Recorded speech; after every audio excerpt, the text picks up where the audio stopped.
European প্রযুক্তিতে বাছাইকৃত কাঁচামাল থেকে তৈরি chefs choice. Chefs choice, best choice.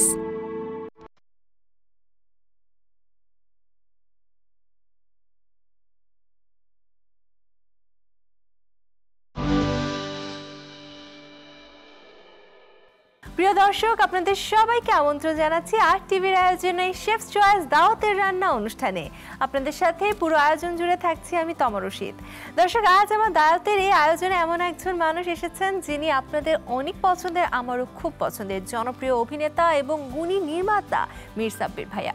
কিন্তু তার কি পছন্দ বা কোন খাবারটা তার মনে ভালো লাগবে তার দায়িত্ব আমি বরাবরের মতো সঁপে দিচ্ছি আমাদের রন্ধনশিল্পীকে। আজ আমাদের সাথে রয়েছেন জনপ্রিয় রন্ধনশিল্পী কাকুলি আপা। চলে যাচ্ছি তার কাছে, স্বাগত জানাচ্ছি। কেমন আছেন? আমি খুব ভালো আছি, তুমি কেমন আছো? অনেক ভালো আছি, টেনশনে আছি। আমার খুব পছন্দের একজন মানুষ আসছে যার নাটক মানে আমি একদম গলে যাই। তার নাটক সামনে থাকবে, আমি সারা দিন বসে হা করে দেখবো, কিন্তু সেই মানুষটা যখন আমার দাওয়াতে আসবে কি খাওয়াবো আমি জানি না। আমাদেরও ভীষণ পছন্দের, তো সেই জায়গা থেকে আমি যেটা বলছি সমস্ত টেনশন তুমি আমার উপরে ছেড়ে দাও। আমার মনে হয় আমরা তো বাঙালিরা মাছে ভাতে বাঙালি। আজকে আমি তৈরি করব মাছের একটা রেসিপি, বাট খুবই ইয়ামি, চিংড়ি মালাইকারি। আরে দারুণ! আমার মনে আছে আপা, গতবার যখন আপনি এসেছিলেন তখন কিন্তু আমি খুব কনফিউজ ছিলাম, বাট সেবারও কিন্তু আপনি খুব দুর্দান্ত একটা মাংসের রেসিপি দেখিয়েছিলেন এবং আমার গেস্ট অনেক প্রশংসা করেছিল। পরে তিনি কিন্তু বারবার ফোন দিয়েও এটা বলেছে যে খুব দারুণ হয়েছিল। এটা শুনে কিন্তু আমার ভীষণ ভালো লাগছে, কারণ যখন আমরা একটা কিছু রান্না করি আসলে সেটা হয় যে গেস্টের জন্য বা দর্শকদের জন্য। আমাদের এই রান্না থেকে যদি কিছুটা হলেও শিখতে পারে সেটা কিন্তু আমাদের ভালো লাগার একটা জায়গা। তো সেই হিসেবে আমার কিন্তু ভীষণ ভালো লাগছে যে গত এপিসোডের রান্নাটা সবার ভালো লেগেছে, সবার অনেক পছন্দ হয়েছে। আমার তো অনেক বেশি পছন্দ হয়েছে, আমি একটু বেশি খেয়ে ফেলেছিলাম এবার। তবে একটা জিনিস না আমার খুব জানতে ইচ্ছে করে, এই যে রান্নার প্রতি আপনার ভালোবাসাটা কিভাবে তৈরি হলো?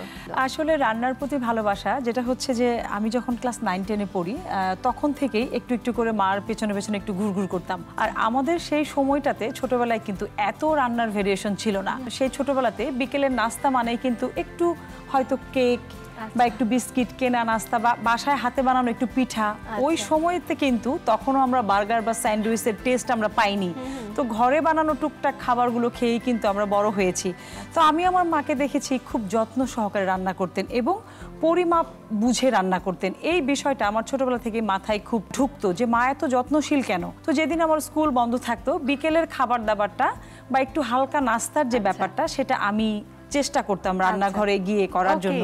প্রথম কি রান্না করেছিলেন? প্রথম আমি আসলে একটু সুজির পিঠা করেছিলাম। আমার আসলে মনে নেই, বাট আমার মা বলে যে সুজি দিয়ে ডিম দিয়ে কি একটা পিঠার মতো করেছিলাম। খেতে খুব একটা ভালো না হলেও বাবা খুবই ইন্সপায়ার করতো যে না আমার মেয়ে রেঁধেছে, খুব ভালো হয়েছে। তার পরবর্তীতে আসলে বিয়ের পরে আমার একটু আর্লি ম্যারেজ বিয়ে হয়ে যায়।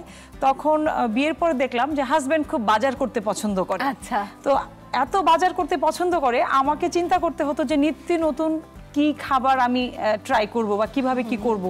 তো সেই জায়গা থেকে ওই যে ভেরিয়েশন ছিল বাজারের, তো ওইভাবে চেষ্টা করতে করতে কিছুটা রপ্ত হয়ে যায়।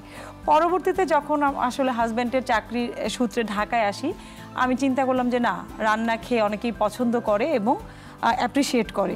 তখন নিজেকে শুধরানোর জন্য বা নিজেকে যাচাই করার জন্য আমি বিভিন্ন ইনস্টিটিউটে আমি নিজের কোর্সগুলো করি, লেভেল 1, লেভেল 2 এবং লেভেল 4 যেগুলা। আমি এখন বাংলাদেশ কারিগরি শিক্ষা বোর্ডের সার্টিফাইড অ্যাসেসর এবং আমার একটা কুলিনারি ইনস্টিটিউট রয়েছে। ওখান থেকে কিন্তু বিভিন্ন ক্লাস এবং ওয়ার্কশপগুলো যায়। তো এই হচ্ছে আমার যদি শুরুটা বলা হয় ওই ছোটবেলা থেকে, পরবর্তীতে বড়বেলায় এসে এভাবে আস্তে আস্তে ঢোকা। দারুণ! মানে আসলে রান্না কোথা থেকে স্বপ্নটাকে কোথায় নিয়ে গেছে। আচ্ছা, গল্প করতে করতে ভুলে গেছি যে আমার গেস্টের কিন্তু অলরেডি বের হয়ে গেছে, যে কোনো সময় চলে আসবে, আমরা রান্নায় চলে যাই। কি কি লাগবে আর? চিংড়ি মালাইকারি তৈরির উপকরণ: চিংড়ি মাছ, লবণ, তেল, দারচিনি, তেজপাতা, পেঁয়াজ কুচি, পেঁয়াজ বাটা, শেফস চয়েস হলুদের গুঁড়ো, শেফস চয়েস মরিচের গুঁড়ো, শেফস চয়েস মাছের মশলা, পানি, টক দই, নারকেল দুধ, কাজু বাদাম পেস্ট, ধনিয়া পাতা কুচি, মালাই, আস্ত কাঁচামরিচ। গ্যাসটা অন করে নিচ্ছি। প্রেসের প্যানটা কিছু হিট করে নিব। হ্যাঁ, একদম।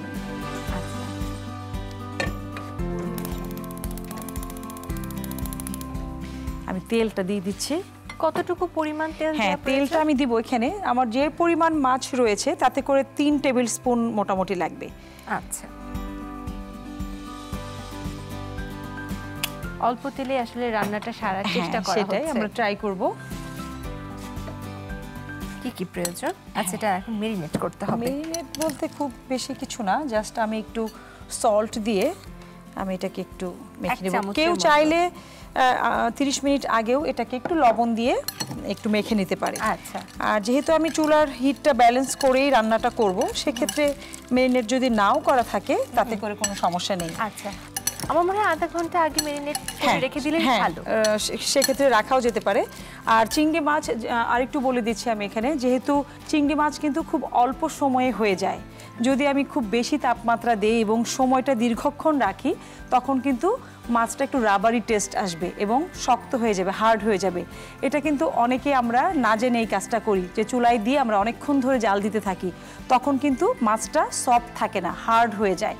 অনেকে না জেনেই করে বা না বুঝেই করে আর কি। আসলে এই ভুলগুলো যেন না করে, তাই তো আমরা দাওয়াতের রান্নার আয়োজন করেছি। হ্যাঁ, সেটাই। আমরা কি মিডিয়াম আঁচে চলে হ্যাঁ, গেলাম? যেহেতু আমার তেলটা গরম হয়ে গেছে, এ পর্যায়ে আমি কিন্তু চুলার হিটটা একদম কমিয়ে দিয়েছি। আচ্ছা, এবার পেঁয়াজ কুচি দিয়ে দিব। হ্যাঁ, আমি একটু দারচিনি গরম মশলা দিয়ে দিচ্ছি। আচ্ছা, ফ্লেভারের জন্য। হ্যাঁ, ফ্লেভারের জন্য। তেজপাতাটা কেউ চাইলে দিতেও পারে, নাও দিতে পারে। এবার নিশ্চয়ই ঢেকে দিবেন। হ্যাঁ, একটু নেড়ে একটু নেড়ে দিবেন, একটু নেড়ে তারপর ঢেকে দিব। শেফ, আপনার এই টিপসটা আমার না খুব ভালো লেগেছে। সাধারণত এটা আমি কাউকে করতে দেখি না, দেখি যে তেল ছিটছে ওই অবস্থায় নাড়ছে, কিন্তু আপনি এটা যে সুন্দর করে ঢেকে দেন, হ্যাঁ, এটাকে বলা হয় আসলে সেফ কুকিং। সেফ। আসলে শুধু রান্না করলে তো হবে না, নিজেদেরকে সেভ করতে হবে, মানে সেভ থেকে আমাকে রান্না করতে হবে। তো সেই জায়গা থেকে আমার যখন চুলাটাকে কমানো দরকার আমি চুলাটাকে কমিয়ে নিব, যখন আমার অফ করা দরকার তখন আমি অফ করব। এই হচ্ছে ব্যাপার। আমার মনে হয় পেঁয়াজের পানিটা শুকিয়ে গেছে। এরপরে শেফ কি দিব? এরপরে হচ্ছে পেঁয়াজ বাটা। এই রেসিপিতে আমি পেঁয়াজ কুচি এবং পেঁয়াজ বাটা দুটো ইউজ করছি, তাতে করে আমার গ্রেভিটা আসবে ভালো, কতটুকু খেতেও ভালো লাগবে। এখানে আমি পেঁয়াজ বাটা দিচ্ছি 3 টেবিল স্পুন পরিমাণ। আরো বেশি কেউ কি দিতে পারবে? হ্যাঁ, আরো বেশিও দিতে পারে। অনেক সময় হয় না যে আমার লোকজন বেশি, বাসায় গেস্ট আসছে বেশি, আমার মাছের পরিমাণের চেয়ে আমার গ্রেভিটা একটু বেশি দরকার, তখন কিন্তু আমি পেঁয়াজের পরিমাণটা একটু বাড়িয়ে দেব বা অন্যান্য ইনগ্রিডিয়েন্টস একটু একটু করে বাড়িয়ে দেব আর কি।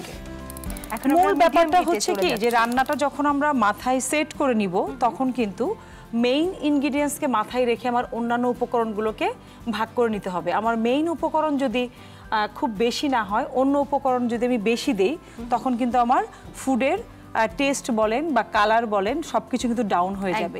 এই ব্যাপারটা আমাদেরকে মাথায় রেখেই কাজ করতে হবে। শেফ, এখন কি মিডিয়াম হিটে আছি আমরা? হ্যাঁ, এখন আমরা মিডিয়াম হিটে আছি। এখন আমরা কি কি অ্যাড করব? এবারে আমরা যেহেতু আমাদের পেঁয়াজ বাটা এবং পেঁয়াজ কুচি দুটোই দেওয়া হয়ে গেছে, এবারে আমরা হলুদ এবং মরিচের গুঁড়োটা অ্যাড করব। আচ্ছা, শেফ চয়েসে হলুদের গুঁড়া মরিচের গুঁড়া দিলে কিন্তু রান্নার স্বাদ অনেক বেড়ে যায়। আমি একটু ততক্ষণে আপনাকে সাহায্য করতে থাকি। আমরা দিয়ে দিচ্ছি শেফস চয়েসের হলুদের গুঁড়ো, খুব অল্প পরিমাণে। মালাইকারিতে খুব বেশি কিন্তু হলুদের ব্যবহারটা লাগবে না, তাহলে হলুদের একটা গন্ধ করবে, তাই না? আর শেফ চয়েসের মশলা অল্প একটু দিলেই না হয়ে যায় পুরোটা। একদমই। এবার আমরা দিয়ে দিচ্ছি শেফস চয়েসের মরিচের গুঁড়ো। মরিচের গুঁড়োটা যাবে এখানে 1 টিস্পুন। হলুদের গুঁড়ো আর মরিচের গুঁড়ো দেওয়ার সাথে সাথে একটা মানে তরকারির যে রং সেটা চলে এসেছে না? এই যে আমি আপনাকে আবার দিয়ে দিলাম। তো এখন যেটা করব, আমি একটু পানি দিয়ে দিব এবং এই পানির সঙ্গে এটাকে আমরা কষিয়ে নিব, যেন মশলার কাঁচা গন্ধটা না থাকে। অনেক কিছু শিখে যাচ্ছি শেফ এখন।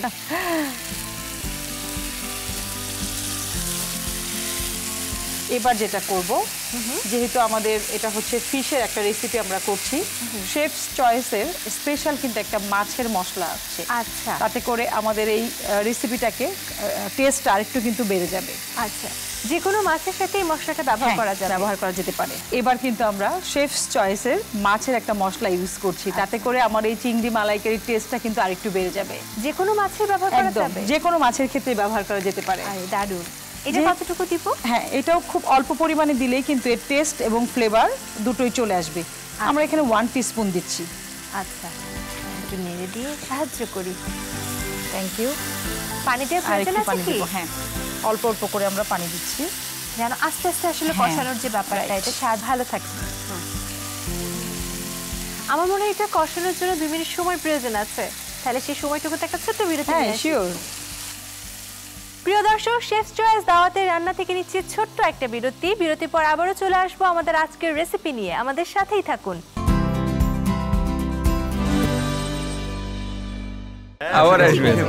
এবার আমরা খাবো। এত কম খাবার মাসুদ?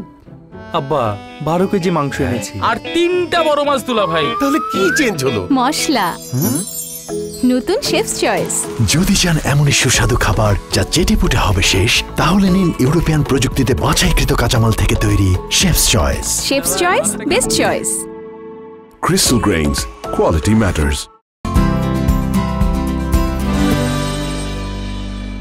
প্রিয় দর্শক, বিরতির পর আপনাদের সবাইকে আরো একবার স্বাগত জানাচ্ছি শেফস চয়েস দাওয়াতের রান্নায়। আমরা চলে যাচ্ছি আবার আমাদের আজকের রেসিপিতে। চিংড়ি মাছের মালাইকারির কি অবস্থা? কষানো হয়ে গেছে? আমি আসলে বলতে চাই যে আমি যেরকম একটা কালার চাচ্ছিলাম সেটা কিন্তু অলমোস্ট আমার চলে এসেছে এবং তেল মশলা একদম মিলে মিশে একাকার হয়ে গেছে। আচ্ছা, এবার কিন্তু আমার কষানো হয়েই গেছে। আর এবার আমি ঠিক যেমন অ্যারোমা চাচ্ছিলাম সেটা পেয়ে গেছি। এবার আমি পরবর্তী ইনগ্রেডিয়েন্টস গুলো মিক্সড করব। আচ্ছা, কি দিব আমি এখন? এখানে দিয়ে দিব টক দই। আমি টক দই এখানে দিয়ে দিচ্ছি 2 টিস্পুন, খুব বেশি দিব না, 2 টিস্পুন। যেহেতু এখানে অন্য ইনগ্রেডিয়েন্টসও যাবে, 2 টিস্পুন আমি টক দইটা দিয়ে দিব।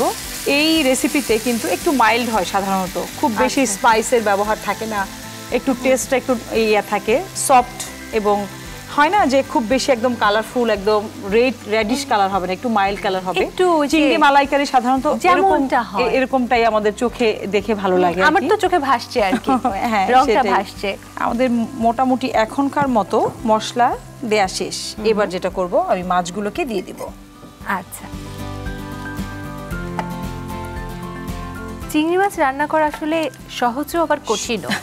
আসলে চিংড়ি মাছ কঠিন এবং সহজ ব্যাপারটা হচ্ছে এরকম, ধরো আমি যখন একদমই রান্না বান্না খুব একটা কম বুঝতাম বা নতুন আসতেছি, আমি তো বুঝতামই না যে চিংড়ি মাছ কেন হার্ড হয়ে যায়। আচ্ছা, পরে আস্তে আস্তে এক্সপেরিমেন্ট করতে করতে বুঝতে পারলাম যে মাছের কিছু ব্যাপার রয়েছে, এবং সেই ব্যাপারগুলো যখন রপ্ত করে রান্না করি এখন কিন্তু সফট থাকে চিংড়ি মাছ। আচ্ছা, দেখা যাক আজকে কতটুকু সফট থাকে। সফট থাকবে, হ্যাঁ। আমি দিব হচ্ছে নারকেলের দুধ। আচ্ছা, এই চিংড়ি মাছে নারকেলের দুধের টেস্টটার কারণেই কিন্তু এটা খুব টেস্টফুল হয় এবং হাই হয়ে যায়। এখানে আমি 1 কাপ নারকেলের দুধ দিয়ে দিয়েছি। দারুণ। আর এখানে যাবে কাজু বাদাম বাটা, এটাও হাফ কাপ? না, এখানে হচ্ছে 1 টেবিল স্পুন। আচ্ছা, টেবিল স্পুনের 1 টেবিল স্পুন।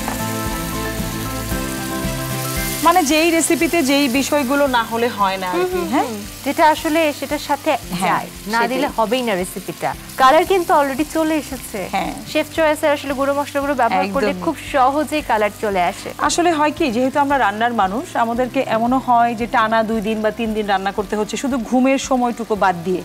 তো আমি আমার জায়গা থেকে, এক্সপিরিয়েন্সের জায়গা থেকে দেখেছি যে সব রকম তো কাজ করতে হয়। তো আমি দেখেছি যে শেফস চয়েসের গুঁড়ো মশলাগুলো মানে একটু আলাদা, একটু না, আমি বলবো যে অনেকটাই আলাদা। মানে কালারটা খুব দ্রুত তো চলে আসে এবং টেস্টের ব্যালেন্সটাও খুব হাই থাকে। আচ্ছা, এর জন্য আমি খুবই মানে পারফেক্ট বোধ মনে করি যে রান্নার ক্ষেত্রে, বিশেষ করে আমাদের দেশীয় যে সমস্ত রান্নাবান্নার ক্ষেত্রে এই মশলা আসলে যখন রান্না করতে যাই অন্য কিছু আর ভাবতে হয় না আমাকে। একদম ঠিক। আরো কিছু কি দেওয়া বাকি আছে শেফ? হ্যাঁ, আমাদের লাস্ট মোমেন্টে আমাদের একটু ধনিয়া পাতা দিব, তারপর হচ্ছে একটু মালাই দিব। আচ্ছা, আমি এবারে মাছের মধ্যে মশলাগুলো যেন ঢুকে যায় সেই জন্য আমার মতো করে একটু নেড়ে চেড়ে দিচ্ছি। আচ্ছা, তারপরে এটা অটো কুক হতে থাকবে? হ্যাঁ, অটো কুক 2-3 মিনিটের মতো? হ্যাঁ, 3 থেকে 4 মিনিট হলেই। তাহলে আমার মনে হয় সেই সময়টুকুতে একটা ছোট বিরতিতে আমি যেতে পারি। শিওর। Okay, thank you. প্রিয় দর্শক, শেফস চয়েস দাওয়াতের রান্না থেকে এই পর্যায়ে নিচ্ছি ছোট্ট আরও একটি বিরতি। বিরতির পর আপনাদেরকে দেখাবো আমাদের আজকের এই রেসিপির পরবর্তী অংশটুকু। আশা করছি আপনারা আমাদের সাথেই থাকবেন।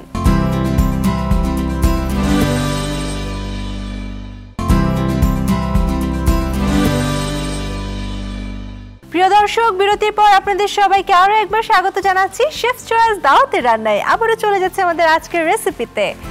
কি অবস্থা আপা, কতটুকু বাকি? আমার মোটামুটি প্রায় মাছের সঙ্গে মশলাগুলো একদম মিশে গেছে।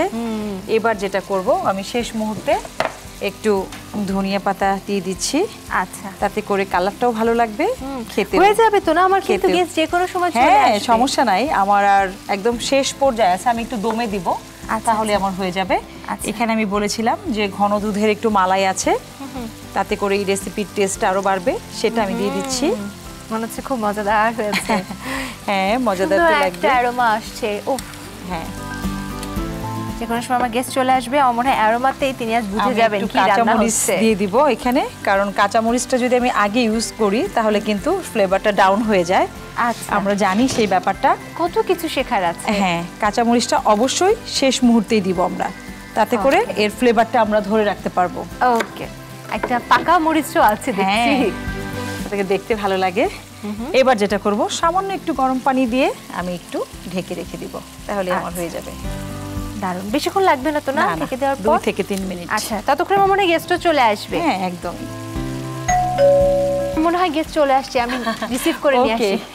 ভাইয়া আসসালামু আলাইকুম, কেমন আছেন? ভালো, দেরি করে নিয়ে তো না? না না না, আসেন আসেন, আপনার জন্য সবকিছু রেডি করে রেখেছি। আচ্ছা, এই খুব সুন্দর আয়োজন। আসুন। Thank you. কত গল্প করার আছে আমার আপনার সাথে, কত কিছু। এই জন্য ভাবলাম যে দাওয়াতের ফাঁকে ফাঁকে আজ একটু গল্পও হয়ে যাক। হ্যাঁ, তোমার সাথে অনেকদিন পর দেখা হলো। অনেক দিন পর। কেমন আছেন, কেমন যাচ্ছে সব? আমি তো ভালো আছি, কিন্তু তুমি নাটক করা ছেড়ে দিলা কেন? নাটক তো করব না, উপস্থাপনায় ঠিকঠাক আছি। তাই না? হ্যাঁ, কিন্তু তুমি যে আমার সাথে নাটক করেছো ভুলে গেছো? না, ভুলিনি তো, সেটা মোবাইলের নাটক। আচ্ছা, আপনাকে খুব পরিবর্তন মনে হচ্ছে, মানে পরিবর্তিত একটা ব্যাপার। এই কি কোচা কোচা দাড়ি? হ্যাঁ, মানে খুব। এটা একটা চরিত্রের প্রয়োজনে আমি এটা রেখেছি, এবং আচ্ছা এটা শুটিং আমার সামনে, সেই কারণে একটু দাড়িটা রাখতে হচ্ছে আর কি। আচ্ছা, খুব ইন্টারেস্টিং ক্যারেক্টার মনে হচ্ছে। ইন্টারেস্টিং মানে কি, মানে জাস্ট লুকটা একটু চেঞ্জ করা আর কি। খুব ভালো লাগছে। কি কি কাজ আসতে যাচ্ছে সামনে? কাজ তো আসলে আমার রেগুলার সিরিয়াল চলে আরটিভিতে, প্রায় আমার 3টা সিরিয়াল চলে, অন্য চ্যানেলও সিরিয়াল আছে। সিরিয়ালের কাজগুলো বেশি, আর এছাড়া সামনে ঈদ আছে, যেহেতু ঈদের জন্য কিছু টুকটাক কাজ শুরু করেছি অলরেডি। দারুণ। এই ব্যস্ততার ফাঁকে দাওয়াত খাওয়া হচ্ছে না? আমারটাতে আসা হলো আর কি। আরে দাওয়াত তো সারা বছর ধরেই থাকে আর কি। সেফ চয়েস দাওয়াতে আসলে এই প্রথমবারের মতো আসা আর কি। ধন্যবাদ আমার এই দাওয়াতের রান্নায় আসার জন্য। আজ মজাদার কিছু রান্না করেছি, সেটা আমাদের শেফ করছেন ওখানে। হ্যালো, হ্যালো, আসসালামু আলাইকুম। জি ওয়ালাইকুম আসসালাম। কেমন আছেন ভাইয়া? ম্যাডাম? হ্যাঁ ভাইয়া, আমি ভালো আছি, আপনি ভালো আছেন না? জি। আপনাকে পেয়ে আমরা সবাই কিন্তু ভীষণ হ্যাপি। আমারও খুব ভালো লাগছে, কারণ তমা আমার অনেক আগের পূর্ব পরিচিত অভিনেত্রী, এখন অ্যাঙ্কর। তারপরে আপনার কথা শুনলাম, আপনি রান্না করছেন। কি রান্না করছেন সেটা জানি না, আচ্ছা আচ্ছা, তবে সেটা খেলে পরে বুঝতে পারবো আসলে আপনি কি রান্না করেছেন। ওকে, দেখা যাক। আমার কিন্তু রান্না প্রায় শেষ, একদম আচ্ছা। দমে রেখেছি আমি। আপনারা গল্প করেন, আমি এখনই সার্ভ করব। ঠিক আছে, আমরা তাহলে গল্প করি। হ্যাঁ। কি রান্না হলো আজকে? আজকে চিংড়ি মালাইকারি। ও, চিংড়ি। চিংড়ি আমার খুবই ফেভারিট, এই কারণ আমরা জন্যই। আমরা বড় হয়েছি যে অঞ্চলে, বরগুনাতে। আচ্ছা ওই অঞ্চলে মানুষ নদী মাতৃক, আচ্ছা, বাংলাদেশের সবচেয়ে বেশি নদী নালার জায়গা হচ্ছে আমাদের বরগুনা বরিশালের অঞ্চল। তো ওই অঞ্চলের মানুষের one of the most favourite মাছ হচ্ছে চিংড়ি মাছ। তবে আমি শুনেছিলাম যে আপনি মাছ ভাত খুব পছন্দ করেন। আমি মাছ ভাত তো আমি কেন, বাঙালিরা সবাই পছন্দ করে। সেটাই, সেই জন্যই কিন্তু আজকে আমাদের এই আয়োজনটা। দারুণ। Thank you. আচ্ছা, একটু অন্য প্রসঙ্গ নিয়ে কথা বলতে চাই। শেফ তো রেডি করছেন জাতীয় চলচ্চিত্র পুরস্কার, খুব বড় একটা জিনিস। সেই জিনিসটা আসলে আপনার হাতে, আপনার কাছে। আমি এটা 2021 সালে রাত জাগা ফুল নামে একটি চলচ্চিত্রে অভিনয় এবং নির্মাণ দুটোই করেছিলাম। ওখানকার অভিনয়ের জন্য আমি 21 সালের জন্য 2022 সালে আমি জাতীয় চলচ্চিত্র পুরস্কার প্রাপ্ত হই শ্রেষ্ঠ অভিনেতা হিসাবে। এটা আমার জীবনের জন্য অনেক বড় একটা, আমি মনে করি যে একজন অভিনেতার আসলে অনেক ধরনের স্বপ্ন থাকে।